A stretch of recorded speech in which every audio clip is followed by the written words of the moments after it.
Dankie, Nelis. Ons agenda is daardie lys wat Nelis mee begin het vroeër vandag deur dit te noem. Hierdie sake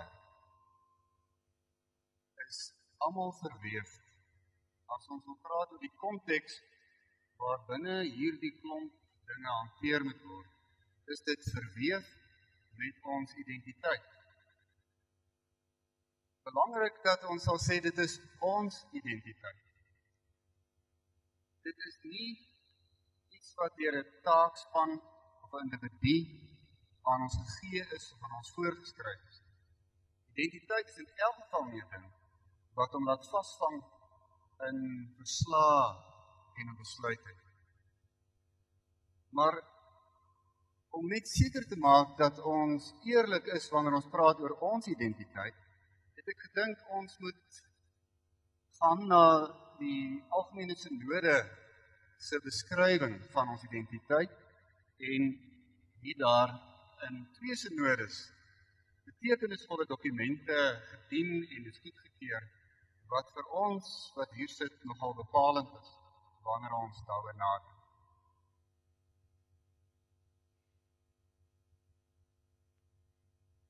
Die 2 dokumente is die van 2004, waarin ons oor skrifgesag gepraat het, en 2007, waar daar hierdie verslag gedien het oor gereformeerde identiteit. As jy net kyk na daardie 2 besluite wat tans op die skerm is, die eerste een oor ons identiteit, die algemene sinode aanvaar die uitgangspunte in die verslag gereformeerde identiteit as riglyn vir ons beskouing oor ons gereformeerde identiteit. Daar is natuurlik baie beklemtoninge in gereformeerd wees. Ons het vir onsself gesê, dis is ons dit verstaan. In 2004 het ons oor die Bybel belangrike ding gesê, die NG Kerk bely as kerk wat in die gereformeerde tradisie staan, dat die Bybel die woord van God is. Daar was 'n belangrike kwalifikasie rondom die beskrywing van ons identiteit. Dit moet nie verstaan word as 'n beskrywing van hoe ons beter as ander is. So 'n verstaan van identiteit is nie gesond nie. Onlangs het aartsbiskop Tutu dit op sy kenmerkende manier gesê, ek kan dit nie beter sê nie, deur homself te praat en te sê, I'm a good ecumenical because I'm a good Anglican. Juist wanneer ons identiteit ontdek, vier, verstaan, kan ons tot respek hê vir ander. Daarom, vriende, met hierdie kwalifikasie, dat dit nie beteken ons is beter as ander. Wil ek 'n oomblik net saam met julle kyk, aan die hand van 'n metafoor van musiek, oor die gereformeerde vertolking van die bladmusiek. Met bladmusiek verwys ek natuurlik na hierdie Bybel, wat hier voor my oop lê. Wat het ons gesê van ons bladmusiek, wat vandag belangrik is, wat in ons verstaan van identiteit belangrik is? Kyk net 'n bietjie weer daarna. Ons het gesê, soos nog altyd vir die gereformeerde tradisie, beteken hierdie belydenis, en dit was nou waarna ek vroeër verwys het dat die Bybel die woord van God is, vir ons nie, dat die Bybel vereis dat ons denkvermoë moet opoffer nie. Dat die Bybel gesien kan word as 'n eksakte handboek vir historiese en wetenskaplike kennis nie. So ons belydenis dat die Bybel die woord van God is, verstaan ons op 'n baie spesifieke manier, soos daar uitgespel. Kyk na die ander aanbevelings of die besluite wat ons in 2004 geneem het. Dat die hele Bybel so maklik is om te verstaan. Dit beteken nie dat ons sê dit is nou maar sommer so eenvoudig nie.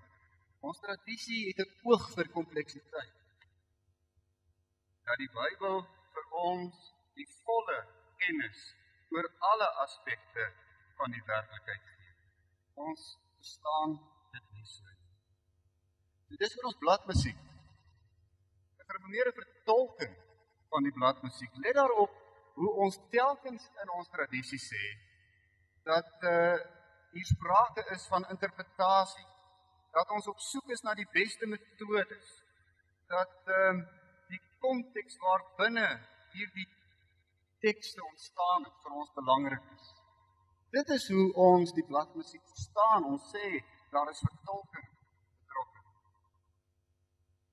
Daarom was daar gedurig by ons die soeke na reëls vir die uitleg. Hoor jy, ons identiteit, ons vertolking van die bladmusiek is 'n baie spesifieke vertolking. En daarom wil ek enkele opmerkings maak oor die meeslerende melodie van hierdie vertolking. Die eerste belangrike ding, God is die middelpunt.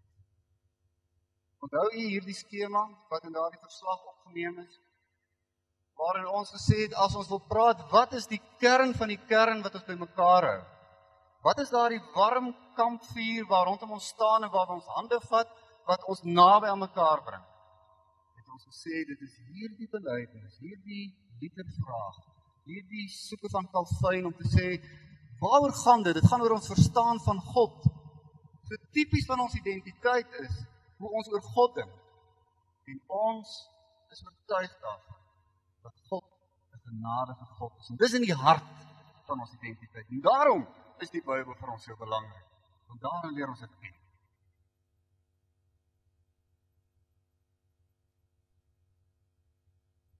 As jy daardie kern verstaan, hierdie genadige God, dan hoor jy iets van 'n sagte, koper, genadige prentjie van God. En dit bepaal wie ons is. Hierdie verstaan van God bepaal hoe ons praat, hoe ons dink, hoe ons besluit. Waarom sê ons dit vir mekaar? Die kerk is nie so belangrik nie. Dit is so daar beklemd en ons sê nie die kerk is onbelangrik nie. Ons sê nie ons mors ons tyd vanoggend nie, maar ons het net hierdie perspektief, dat dit nie vir ons gaan nie, dat Jesus gekom het om die koninkryk te bring, dat daar iets groter is as die kerk, dat ons gerus kan 'n bietjie relativeer, dat ons besluite nie die wêreld gaan verander.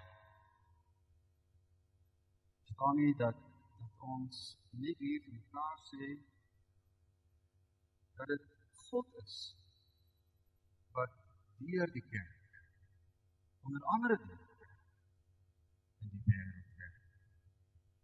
Daarom, die laaste melodie, noot wat ek wil beklemtoon, is dat dit tipies van ons verstaan is, van ons identiteit is, dat ons sag met mense werk.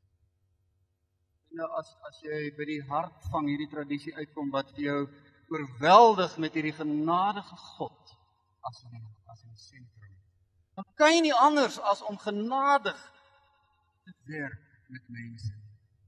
Dan moet ons besluite, ons styl, ons taalgebruik, iets kommunikeer daarmee, dat ons deernis het, dat ons sag is met mekaar en met mense. Shall we dance? Dance then wherever you may be. I